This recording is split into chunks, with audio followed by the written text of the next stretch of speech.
Alright, and welcome back to the date palm forest of Fort Lauderdale, apparently. This is a really interesting spot in the middle of the city where there's just a bunch of Canary Island date palms, and it looks like possibly other types of date palm growing on this lot, and it makes like a little forest. It's kind of cool. A lot of hobos sleep here at night though, so you don't want to be here after dark unless you want to hang out with those people. But anyway, today we're going to review moon cheese. I like this stuff a lot. It reminds me of like when I was a cook, and sometimes cheese would get on the grill and fry up a bit, get bubbly and crispy. But this is it's a lot like that, except this is more round and bulby, and doesn't have any charred spots or caramelization of any kind to it. So which is pretty neat. So I always wonder what they actually do to make it, because there's not a whole lot actually in this. It's like this one right here is the white cheddar black pepper. This is probably the least dad jokey name they gave one of them, but this is just white cheddar cheese cultures, and then they give the list of ingredients for that. Black pepper seasoning, and then they give the list of ingredients for that. Where this one's oh my Gouda, so dad jokey. This one is literally just Gouda.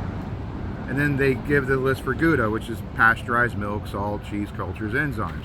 Which the list of ingredients for every kind of cheese, unless you add stuff like flavoring to it, like this guy. So yeah, this is literally just puffed cheese. And generally the only way I know you can make puffed products like that is through a combination of heat and vacuum pressure, like we do puffed rice and things like that. So I have a feeling this is kind of like an industrial food product, something that can't really be made at home. You would have to have like a factory most likely. I don't really know. If anyone actually knows how they make this, it'd be great, chime in, but I'm pretty sure it's a secret. Either way, this one's Get Pepper Jacked. This one's called Cheddar Believe It. Cheddar Believe It. And this is the newest flavor my store started carrying, garlic and parmesan. So anyway, so yeah, it's a pretty neat product because it's literally just cheese.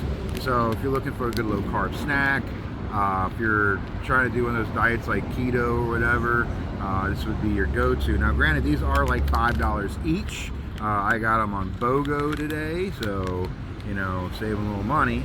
Now the packaging is pretty nice. It's very thick, which is good, because good products come in good packaging, because they want to make sure it makes it to the store. You wouldn't believe how many products don't make it to the store because of the packaging. Packaging can't survive it. But usually with those, they're so cheap that the loss is not bad enough to worry about it. But anyway, so yeah, nice thick packaging. They got the little notches so you can rip it. Rips easy. It's got the Ziploc feature so you can reseal it. Smells real cheesy, really good cheesy, like cooked cheese. Now the thing about it is, how I feel about these vacuum seals. I really feel like they're a waste on products of this low of weight. It's only 2 ounces. You mean you're not going to eat 2 ounces of cheese in one sitting? I know it does say this is 2 servings now. They're telling you basically eat 1 ounce of cheese. You're not doing that. The whole thing is the snack. So don't kid yourself. Just when you read the ingredient labels, go ahead and double those numbers, because that's what you're actually going to be eating. So anyway, let's go ahead and try this guy out. Get Pepper Jacked. So yeah, you can see, I'll give you a close-up later. You see how bulbous they are. They kind of look like moon rocks, hence the name, moon cheese. Very crunchy, very crunchy. Like I said, there's no caramelization, there's no scorching on it, so it literally just tastes like cheese. Where like the fried cheese you would do on a grill, gets a little altered flavor from the Maillard reactions that are going to happen.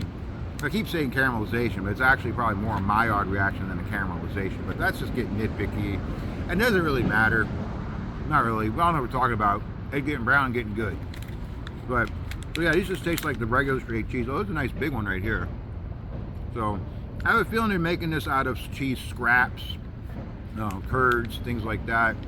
Things that come off the production line when you're cutting up cheese, because you always buy cheese in blocks, but you always see it in wheels.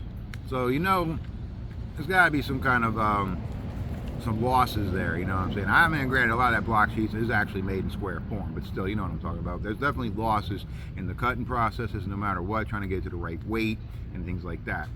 I'm just now starting to actually taste the pepper.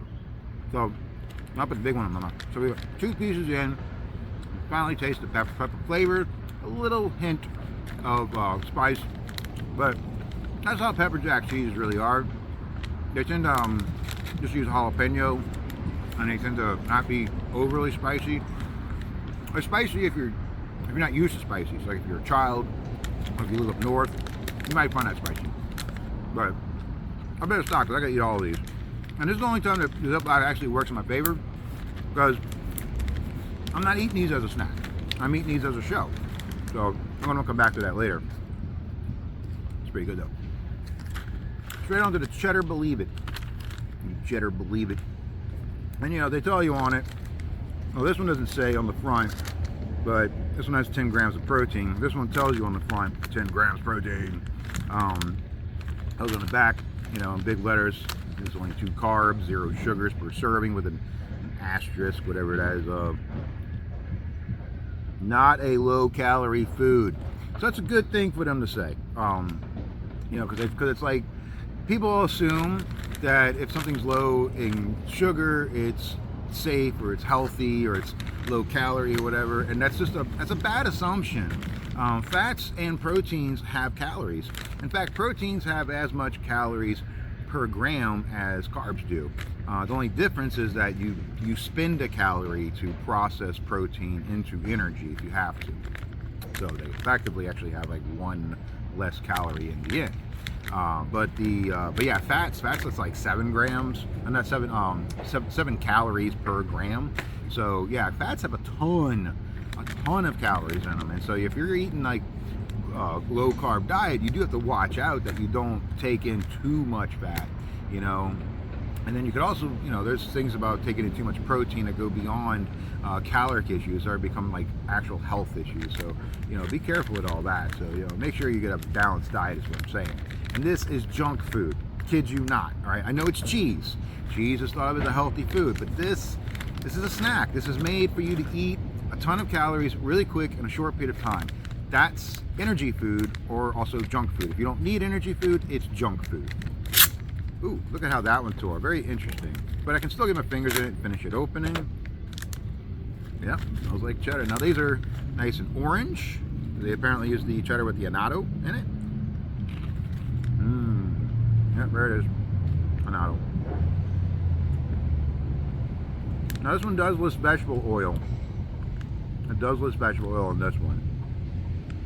But, you know, other than that, it's just cheddar cheese and some seasoning.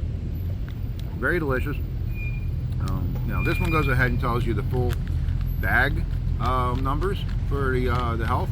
This one only gives you the one serving numbers. And do keep in mind, all this stuff, these are averages. You may or may not absorb exactly what that says. You know, everyone's not, we're all a little bit different, but you know, it gives you a guideline so you can understand what you're looking at. And once again, very crunchy, very delicious. Oh, that's really cool. They got the Beyond Celiac label in there, so that's just so people who are gluten-free don't have to read the entire tiny ingredient list. But find a symbol, a label, somewhere on it says gluten-free. I don't have to waste as much time trying to like squeeze my eyes down, see if I can read all that tiny lettering, you know? Because whenever they're required to put something on packaging, but they don't want to put on packaging, or they don't care to put on packaging, they make it as hard to read as possible.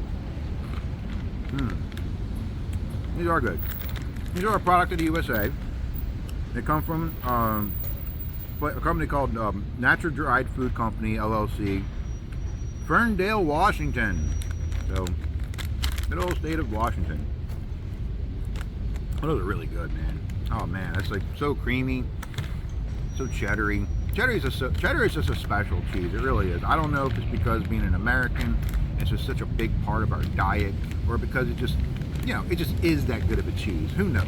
But you can never really pick that apart.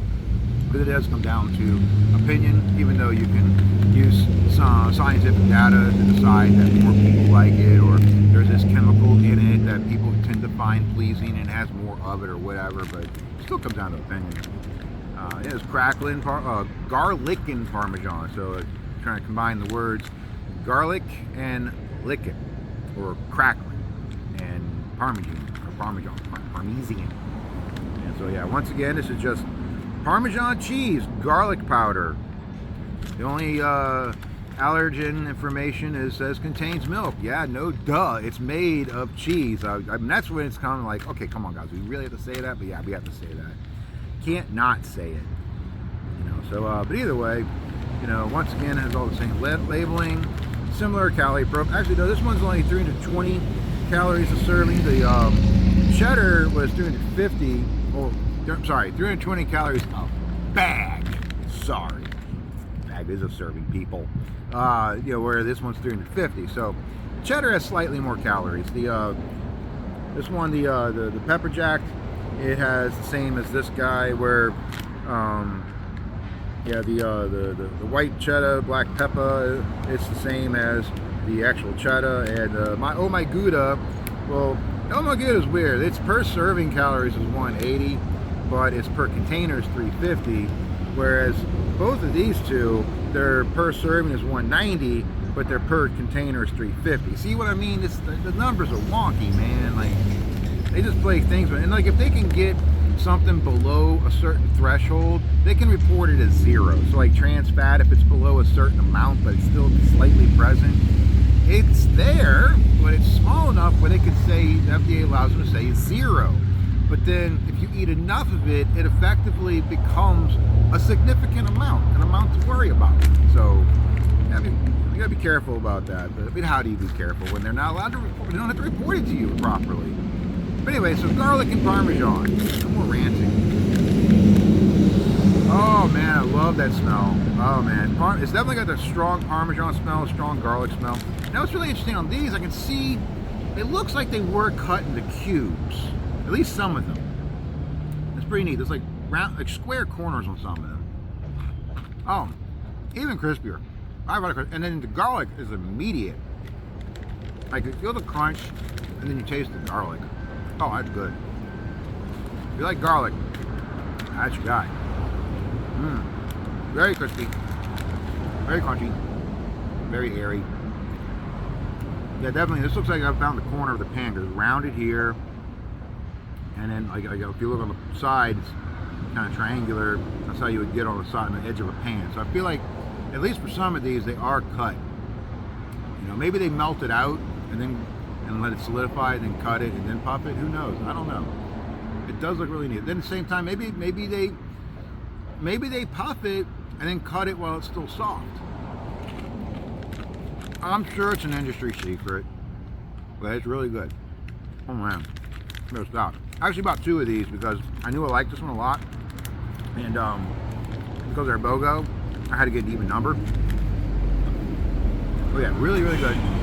This one takes me back to the days of Ruth's Chris, where we would take Parmigiano Reggiano, shave it out onto a sheet pan. Well, it would be on like parchment so it would stick. So we put it on a sheet pan, and we put cracked pepper all over it, and then we bake it. And then when it finished baking and then solidified, we break big chunks off of it, and that is something we would use as garnish for some of the salads, and that stuff was so good. Of course, once again, this doesn't have that little extra flavor that the oven gave that type of Parmesan, because when you cook it with dry heat, you're going to get some chemical reactions that are going to alter some of the molecules in the food that make it taste a little more, better, like browning seasoning, browning flavors, we call that. Like I say, people usually call it it's called Maillard reaction, or some people say caramelization, very similar, just having at different temperatures. But yeah, this is pure Parmesan flavor. That's the thing about all of these. None of these taste like they've been charred or smoked or any of that. It is just like straight up the cheese flavor itself, which is really neat. Oh yeah. Oh my Gouda. Oh man, see that just smells like straight cheese curds. Like, you ever made cheese at home? Like plain old, just, put and rennet, in some yogurt, you made cheese. That's what it smells like. It smells like my cheesecloth. Yeah. I love me some Gouda, but what I like about Gouda though is that it's so creamy and it's so good at melting, and it usually comes smoked. This is none of that.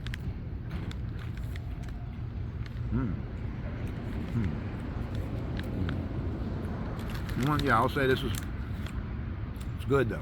It tastes like, after you finish chewing it, you do get a sensation of creaminess to it. It's weird because it doesn't feel creamy. It feels gritty because of the little particles, but it tastes creamy, which is, as creamy as a texture. So how can it taste like a texture? I don't know. But yeah, once again, these kind of have a squarish look to them. I should stop trying to figure out how to make this. I'm not going to make it until I get a vacuum chamber. If I get a vacuum chamber, I'll try to remake this at home. I'll also experiment then. Because I'm pretty sure it requires a vacuum chamber. Now this one's got 1 gram of carbs per serving, and it claims 11 grams of protein. So when you squabbling over that 1 gram here and there, you're talking about like 4 calories. So it's 4 calories. A meal is like 500 calories.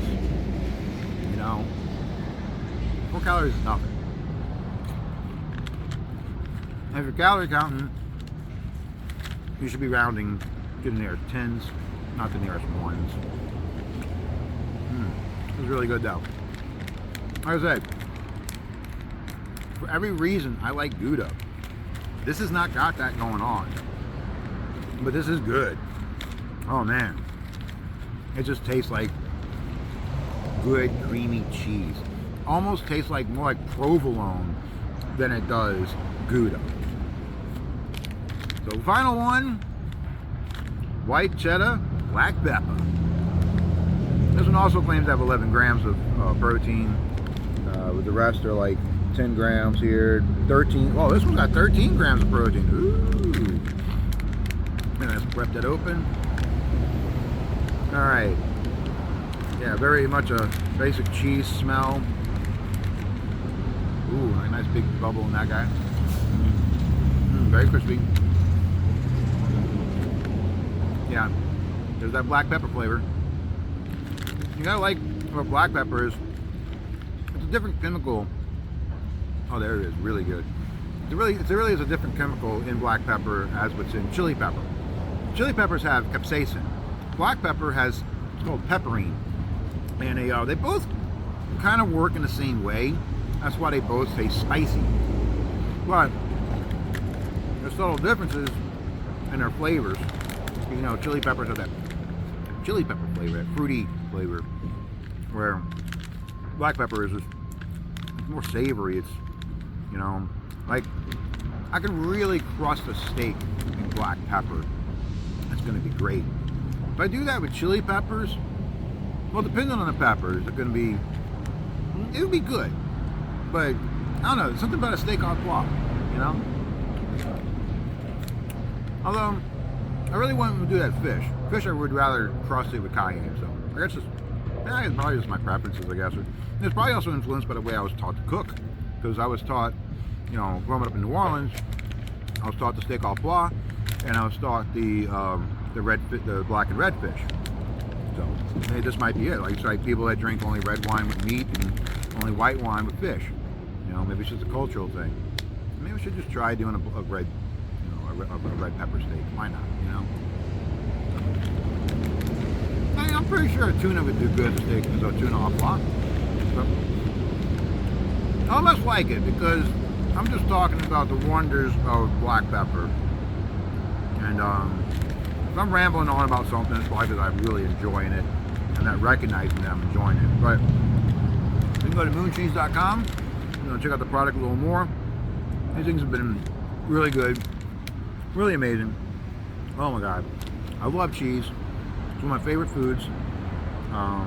And I love Moon Cheese because, like, this is I'm just so glad it went on BOGO. And we got this, and we got that new flavor to play with too. It's like it's a really good snack. I'll throw them in pastas. Like if I'm like having a lunch break and I want like a little bit of cheese in my pasta, like if I made up some like shirataki noodles or some rice noodle.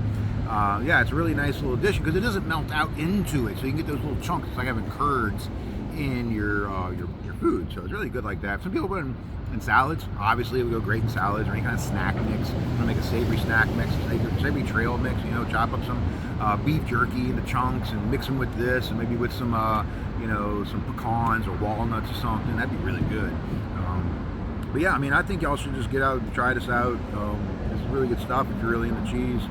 And I just think it's funny how they use these little punny, dad jokey kind of names on them, like Cheddar Believe It. It's just so corny and hilarious, you know. It's like, I like it when people don't take themselves too seriously, you know, because that makes it feel more genuine. Who knows? I mean, I don't know what this company is. Maybe they have a parent company that's like some big evil empire corporation that I have a tiff with. I would not know. I haven't looked it up, but you know, I can only hope that they are just like a nice, you know, group of people that spend their money that I give them on things that I would agree with. But you know, they don't all end up like Chick-fil-A is what I'm saying, guys. Anyway, my name is Blake Ebersabel. This is my food review for the day.